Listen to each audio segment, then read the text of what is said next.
Last week, a couple of music videos started showing up in my recommended feed. And the music videos, the pictures in these music videos were generated by an artificial intelligence.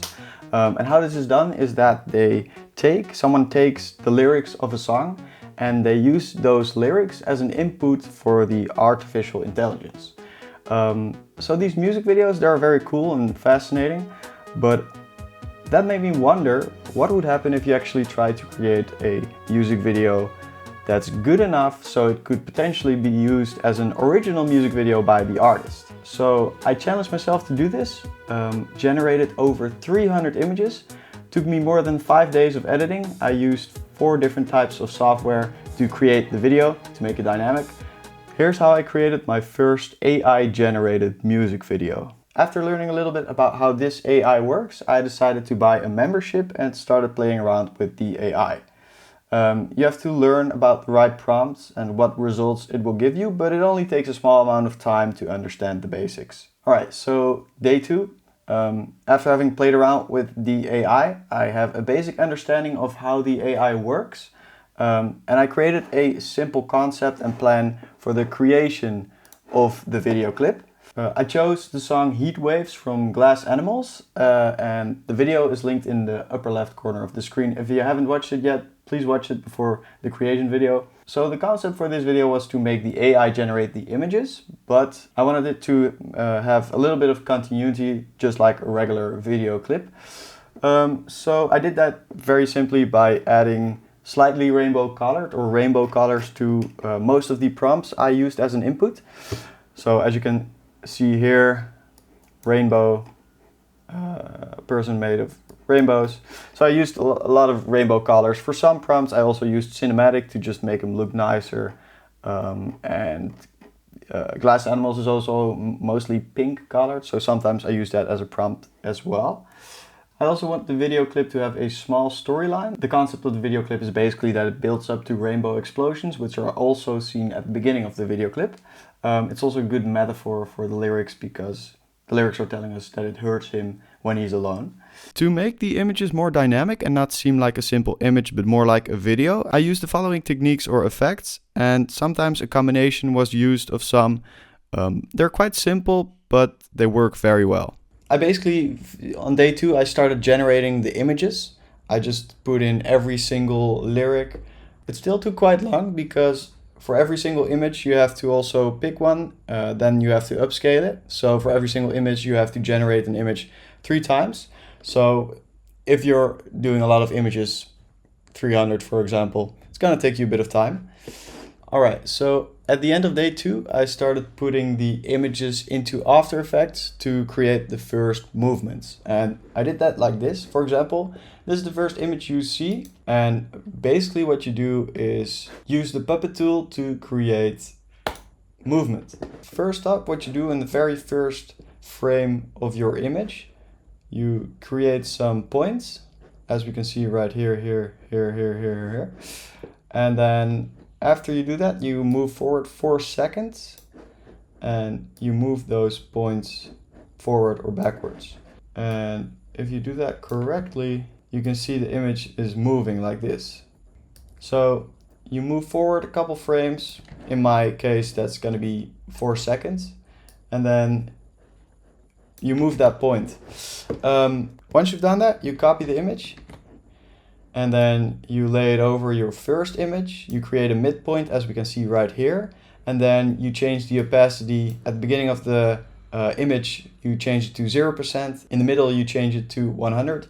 And at the end, you change it to 0 again.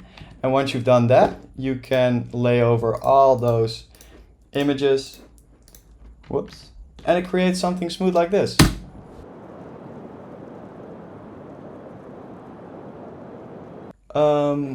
We can also see that it doesn't really flow out of the part where the image stops right here. And that's because I also copied one layer on top of it and created a mask for that. So as we can see, the mask is right here. And if you create a mask on top of it, you invert the mask and then you feather it a little bit. You can make it seem like the part of the image is only flowing where you want it to be flowing. So that's that. I did this for about 15 images and imported these into Premiere Pro, but I soon found out that this wasn't a good workflow because I didn't use every image that I put into After Effects. On day 3, I had a new strategy, and that was first laying out all of the images you're using in your Premiere Pro timeline and then making it a dynamic video. This was a much better workflow because I only put effort into the images that I was actually using. So if I would do this again, I'd probably do it this way. All right, another technique I use to create a dynamic video from an image is something I call frame burst. Frame burst is actually quite easy. It's basically showing an image for only 2 frames. All right, so in this video, I also combined a lot of these effects that I'm just about to explain. They're all quite simple, but once you combine them, they can look very nice and complex. So the frame burst effect, I first created it in Premiere Pro, but I also added another effect to this effect in After Effects. So that's why I'm opening it in After Effects right now. And if we look at the composition, you can see it shows each image for 2 frames. So it's very simple. If you quickly want to create this, you can go ahead and look at your settings in Premiere Pro for importing an image and only showing it for 2 frames. So another effect I used for the beginning part of the rainbow explosions, we can see right here, is very simple as well. You basically go to your composition, you click on your composition, you click on your position, and then you go to animation and you go to add expression. It's already on there, so that's why it says remove expression for me, but simply add expression. And once you add an expression, you get a part where you can type something in, and the expression is wiggle, and then open parentheses. You can place a number. The one is for the frequency and the other is for the amplitude. For me, it's 30-30 because it's quite a high amount of wiggle. So that's how you create an earthquake kind of effect. I used it for a lot of other images in this video as well. And then I simply turned down the number you see right here. All right, so on top of this effect, I also put 2 layers, and I basically set the blend mode to lighten. For some videos, you can put it to something else, but the video, it looks like this. It's basically a video of gold dust floating around in the air. But once you put the blend mode to lighten and you put it on top of another layer, you can only see the dust particles, and it looks very nice. I also use this effect on more simple parts. So right here, there's little dust particles floating around in the video as well, and that's the same effect. Here I put it to lighten. You sometimes just have to play around with the blend mode to see which one looks best on each clip. Oh, and this one is very cool as well. I really like how this one turned out.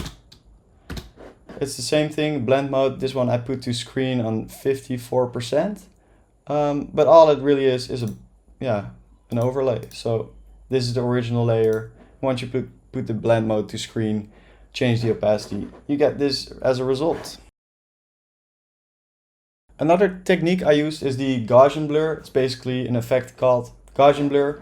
And what you do is you go to the beginning of your clip, you turn the percentage of your blur up as far as you like. And then you go to a part of your video a little bit later and you turn it up to 0. So the effect is gone. And if you do that at a part where the beat drops, it makes it feel very satisfying. So this is what it looks like. So that's another simple effect you can use to create a more dynamic video of an image. Day 4 consisted of doing the same type of editing as day 3. I added more images, I added the dynamic effects, and I added more images. Another technique I used was masking in Photoshop. You can mask in After Effects and Premiere Pro. It works really well, but doing it in Photoshop allows you to create a solid background. This was the first image. I cut the hand, then I basically removed it by using the content aware fill. Doing it this way allows you to not drag around your background with your object. So that's why I would recommend doing it in Photoshop.